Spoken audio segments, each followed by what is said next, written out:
Hola, buenas tardes a todos y a todas, a cada uno y a cada una. Continuamos con el programa sobre las pulsiones. Habíamos hablado de cuál era la diferencia entre el objeto de la pulsión y el objeto del deseo. ¿Hay alguien al otro lado?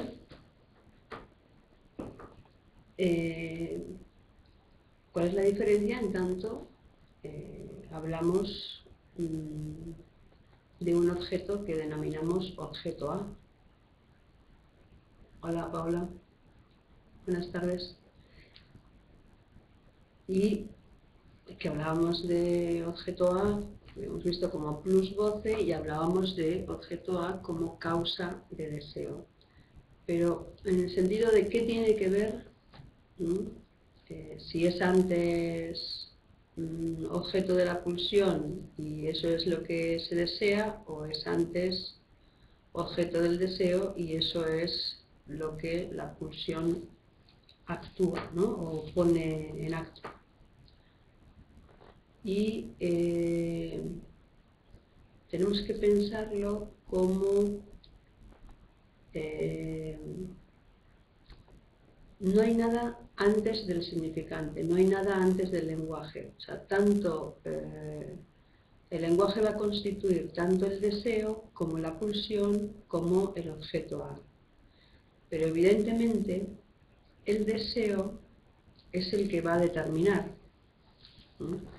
Va a determinar que la pulsión actúe un objeto u otro.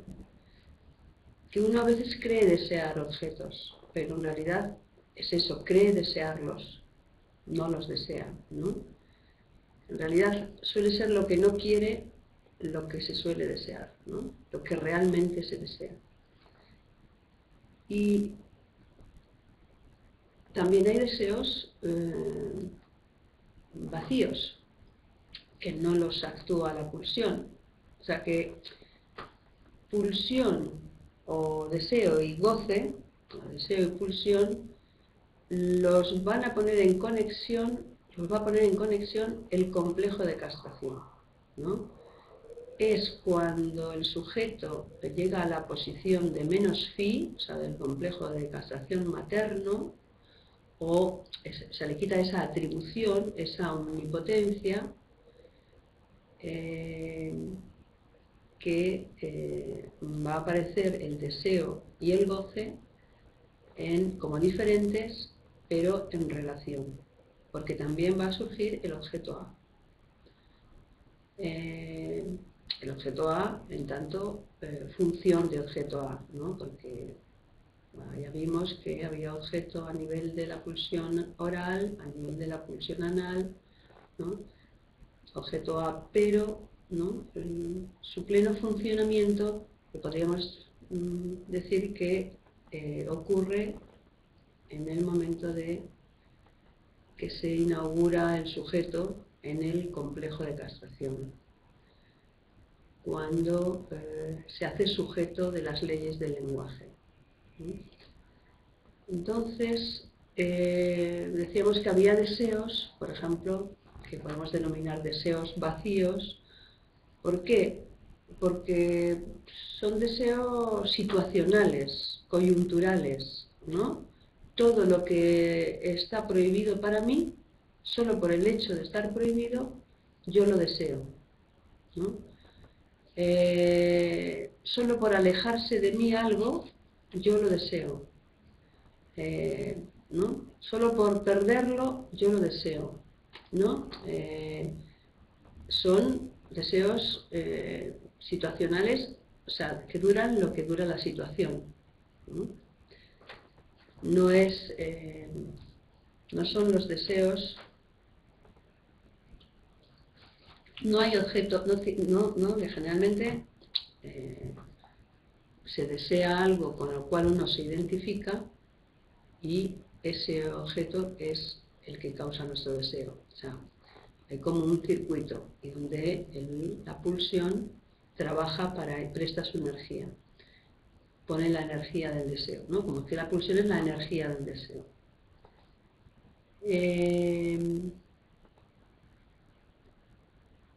O sea que la pulsión, digamos, habíamos visto que la fórmula de la pulsión es un sujeto determinado por su demanda inconsciente, por su posición en la cadena significante inconsciente. Hola Juan, buenas tardes. Entonces, va a depender totalmente del objeto A como ese punto anterior a la posición del sujeto dividido, es decir, al sujeto del inconsciente, de la cadena inconsciente. O sea que la pulsión se va a constituir o se va a forjar como tal, ¿no? En su complejidad, que habíamos visto que tenía 5 niveles, ¿no? Cuando el sujeto ya solamente cuando se es sujeto del lenguaje, ya soy sujeto de mi propio deseo, ya estoy inaugurado como tal, ya una vez hecho ese recorrido, he tomado esa posición, no va a permanecer, no es una posición alcanzada o constituida, pero va a ser, no voy a tener una habilidad, me va a resultar fácil alcanzarla de nuevo. Tengo facilitación, no existe el hábito. Generalmente uno cree que se habitúa a algo, es por hábito que uno termina haciendo las cosas, pero no, es porque he gozado en ese recorrido, porque que ahora me resulta más fácil. Todo lo que me ha hecho gozar, luego me resulta, tengo una facilitación para alcanzarlo. Por eso también el sufrimiento, ¿no? Termina siendo algo buscado por el sujeto, algo fácil, algo que me resulta, hay una facilitación en mí para alcanzarlo, ¿no? Hola Ana. Por eso que no hay que, o sea, no pegar a los niños no es tanto por la ineficacia o eficacia del castigo, ¿no? Sino porque se erotizan ciertas zonas de ese sujeto, o gritarles demasiado, ¿no? O condenarles al silencio. El masoquismo en realidad es... el masoquista busca que le quiten la palabra y el sádico busca quitarle la palabra al masoquista. Es decir, que cuando se prohíbe hablar, en general se está fomentando el masoquismo, podríamos decir, ¿no? Pero siguiendo en tema, si no hay más preguntas, alguna pregunta así concreta, ¿no? Decíamos que el nivel, esos son 5 niveles de la pulsión que vamos a hablar, ¿no?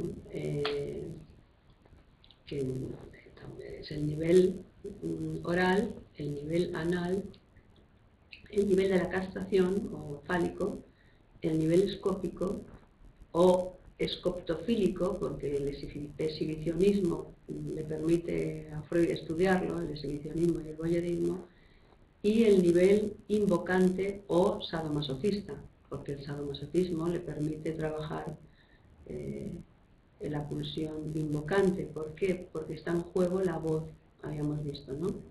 Y porque en el voyerismo y el exhibicionismo está en juego la mirada, ¿no? Porque es como, también en medicina ocurre, ¿no? Que la propia enfermedad del órgano les permitía ver el funcionamiento del órgano, porque un órgano funcionando normalmente no pasa nada, no muestra su mecanismo.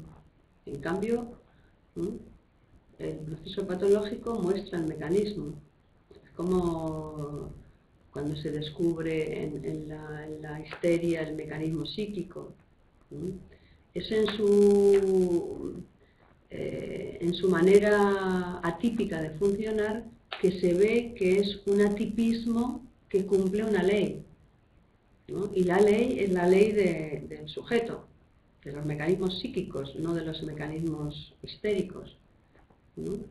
O la ley es la ley del funcionamiento del hígado, no de la enfermedad del hígado, ¿no? Se ve la enfermedad, su forma, su variación o su manifestación, ¿no?, que sigue unas reglas, que sigue una ley, ¿no? Entonces vamos a ver, siempre tenemos que concebir una manera normal de funcionamiento para pensar cualquier cuestión, ¿no? Aunque es el mal funcionamiento o el funcionamiento atípico, es el sadomasoquismo el que nos permite ver la función de la voz, ¿no?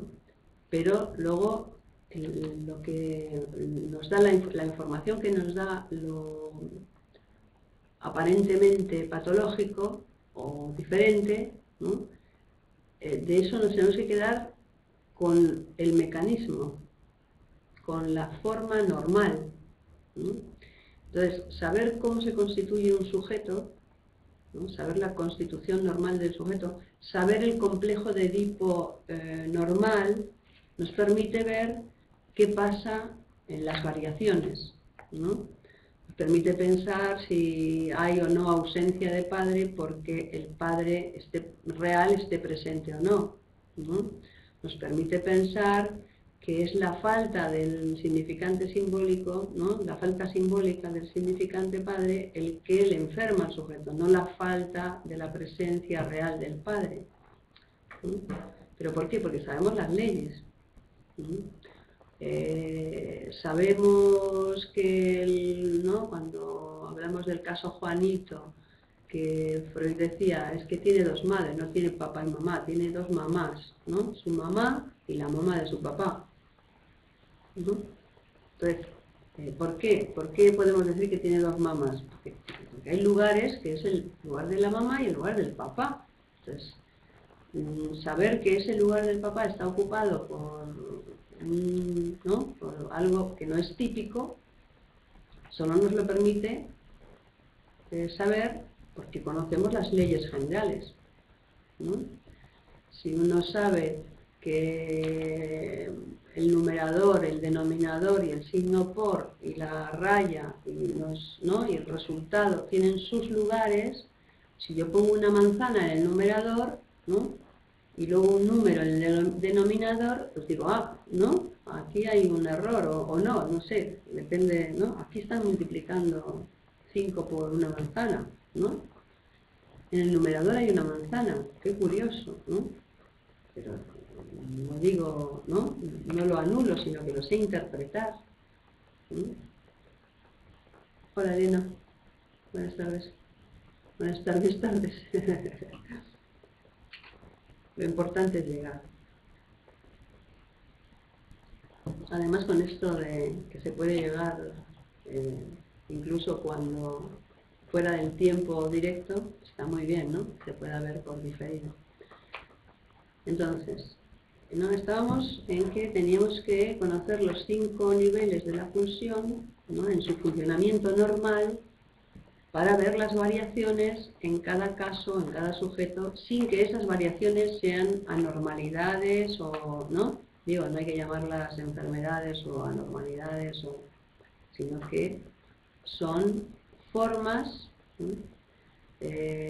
¿Cuándo se llaman enfermedades? Cuando quedan establecidas como modo de vida, ¿no? Puede ser enfermedad una cosa de lo más simple, ¿no? si yo tengo que salir cada vez que salgo de mi casa, ¿no? Tengo que cruzar inmediatamente la calle a toda velocidad, ¿no? Es una enfermedad y además de alto riesgo, porque si enfrente de tu casa hay una carretera y pasan coches, ¿no? Los coches no se van a parar para que tú cumplas tu ritual, ¿no? Y a veces cosas muy graves no se notan porque no cursan en el espectáculo del mundo, en el espectáculo público, ¿no? Pero que si uno sabe cuál es la cuestión que está en juego, ¿no? Hasta una cosa como una forclusión del nombre del padre o de la idea de padre o ¿no? del padre simbólico puede ser, ¿no? Algo de otra índole en el trato con la persona. Si tú recibes a un sujeto pensando en esa problemática en relación a, ¿no? en su posición en el lenguaje, es diferente a que si tú lo recibes como si fuera un ser, ¿no? extraño y que puede cometer actos diversos, extraños, ¿no? Inesperados, hasta te puede provocar miedo, ¿no? En cambio, cuando tú lo concibes como alguien que está sumido en una situación donde realmente lo único que puede producir es un sufrimiento a él y a sus seres queridos, ¿no? Y que es una persona normal, pero que está, ¿no? Que tiene un alto grado de normalidad, además de esa cuestión, ¿no? El trato, evidentemente, será diferente, ¿no? Muy bien, una tertulia televisiva. ¿Sobre qué? Bueno, entonces, ¿no? Saber los 5 niveles de la pulsión es importante. ¿Por qué? Y saber que son 5 niveles que tienen una relación, tienen forma de pulsión, de ida y vuelta, ¿no? Que generalmente la pulsión oral cae frente a la pulsión invocante y la pulsión anal frente a la pulsión escópica. Es decir, ¿qué quiere decir eso? Que tienen una cierta relación o una cierta equivalencia, que cuando pues, tienes una problemática con el nivel de la voz, el nivel invocante, es fácil que haya una problemática en el nivel oral. Y es fácil que un erotismo anal, por ejemplo, como ¿no? esté en relación a un erotismo escópico de la mirada. Veamos, por ejemplo, el caso que todos conocemos de la neurosis obsesiva, ¿no? Que tiene una tendencia o tiene una avidez por mirar y un erotismo anal. ¿Por qué ocurre? ¿No? Digamos que eso ocurre porque tiene ese nivel equivalente. Equivalente quiere decir que el complejo de castración, ¿no? nos va a poner en relación. Tenemos que pensar a los 5 niveles en simultaneidad, ¿no? Que no puede estar los unos sin los otros, ¿no? Es decir, que cuando hay un erotismo anal hay que saber que también hay un erotismo visual, ¿no? Que cuando hay un erotismo oral hay un erotismo oral, digo, le gusta hablar, tiene un gusto por el habla, ¿no? Con una antropóloga, un neurocientífico, un analista social y una psicoanalista. La psicoanalista serías tú, ¿no? O también, o era otra psicoanalista. Pero muy bien, ¿no? Sobre el amor. ¡Guau! Bonita tertulia, ¿no? Más allá de la variada que haya sido. Entonces, el nivel oral ¿Mm? El objeto es el pecho, ¿no? El pecho como objeto que ya separado, o sea que en el nivel oral hay un deseo de separarse. ¿De separarse en qué sentido? De ser uno diferente al otro, ¿no? De diferenciarme como uno, ¿no? Como alguien, como sujeto, una tendencia a constituir, a nacer, ¿no? Pero todavía la relación es totalmente con la madre, con el otro con mayúscula, con la madre, ¿no? Le busco al otro con mayúscula, me identifico con ese omnipotente que yo veo, ¿no? En cambio, en el nivel anal, ¿no? Que el objeto es el excremento, y parece mentira, ¿no? Que el excremento sea uno de los objetos más valiosos para el ser humano. ¿En qué sentido? Bueno, entre los animales tiene una función también el excremento, ¿no? Que es poner límites al territorio. De tal manera que un animal, imagínense un hipopótamo, que es enorme, ¿no? Que cuando está dentro de su territorio, marcado por su excremento, se siente seguro, grande, ¿no? Fuerte, y en cambio lo sacas del territorio y se siente tímido, un hipopótamo débil, ¿no? Entonces, pero en el sujeto que habla, en el animal que habla, que es el hombre y en la mujer, le ocurre que es un objeto que causa su deseo. Es un objeto que, fíjense, es el primer objeto, ¿no?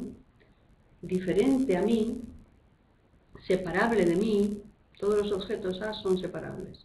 Separable, ¿no? Al cual me puedo identificar, ¿no? Y me permite una cierta independencia, ¿no? Se va a constituir en relación a la madre también, porque o me va a decir, entrégalo, ¿no? O, digamos, me lo va, reténlo, quieto, y dámelo. O sea, es ambivalente, es una situación ambivalente, es una situación donde va a surgir, ¿no? A ver. Sí, es la psicoanalista ella, ¿no? Sí, ha estado muy bien, la antropóloga y el psicoanalista, y el psicoanálisis encajaban muy bien. Hola, Sergio. Muy bien. Porque no encajaba con el neurocientífico, ¿no? Y con la analista social. Bueno, entonces, las ciencias siempre se llevan bien, ¿no? Porque los científicos no tienen una visión totalitaria y única del mundo, no es, ¿no?, el mundo como imagen. En cambio, ¿no?, los neurocientíficos y probablemente algunos analistas sociales, ¿no?, tienden a tener una visión del mundo única, totalitaria y lógica. Bueno, no ha sido un neurocientífico agresivo, pero sí quieren que lo químico lo explique todo, ¿no? Es una sola lógica. Somos compatibles.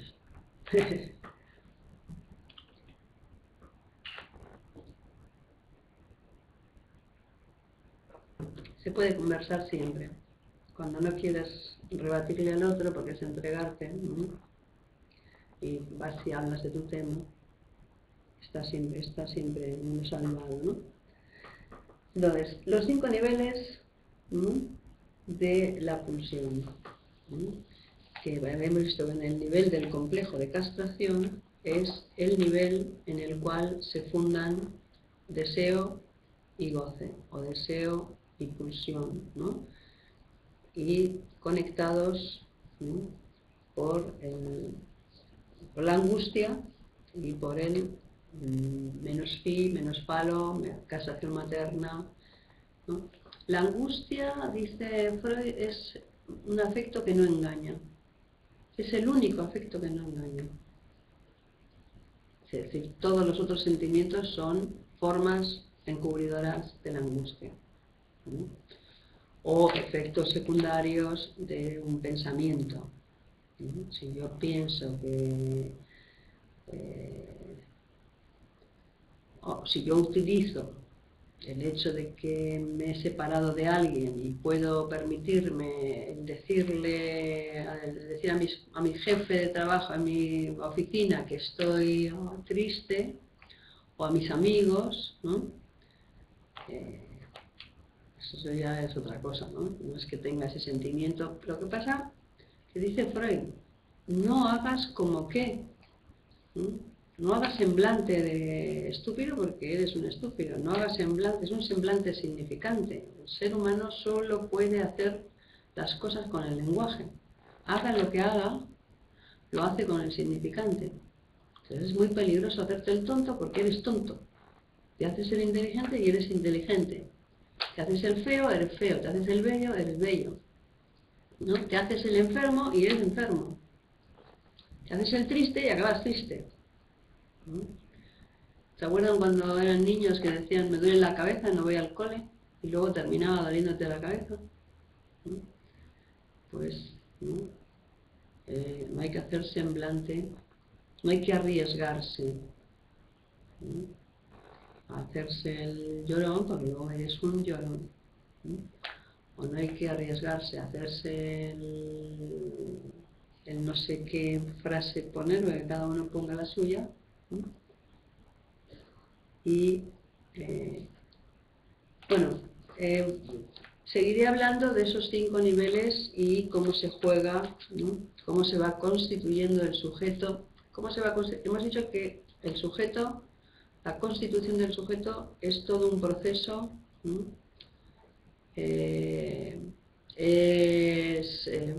Se constituye muchas veces, ¿no? Infinitas veces, porque es hablante, es una cosa temporal, no hay ser, ¿no? O sea que todo lo que hago para alcanzar un nivel, ¿no? Sea el nivel que sea de maravilloso o terrible, dura lo que dura ese esfuerzo que hago por construirlo con significantes, ¿no? Porque puedo empezar otra escena, puedo comenzar otra historia, ¿no? Entonces, digamos que vamos a hablar, sabiendo que tiene 5 niveles, vamos a ir tocando cada uno de ellos hasta hacernos una idea de cómo se juega en cada uno la fuente, el objeto, el empuje y el goce, el fin, y cómo con todos esos elementos podemos interpretar una posición determinada de un sujeto en un momento determinado. Entonces nos vemos el próximo jueves y continuaremos con esta cuestión de la pulsión. Nos despedimos, ¿no? Vamos despidiendo. Gracias a ti, Elena. Gracias, Paola. Gracias, Juan. Nos vemos. ¿Alguien más se quiere despedir?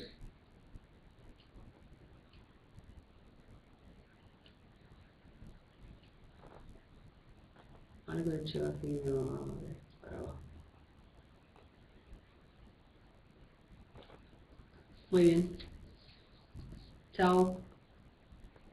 Saludos a todos y a todas, a cada uno y a cada una. Nos vemos. Un abrazo.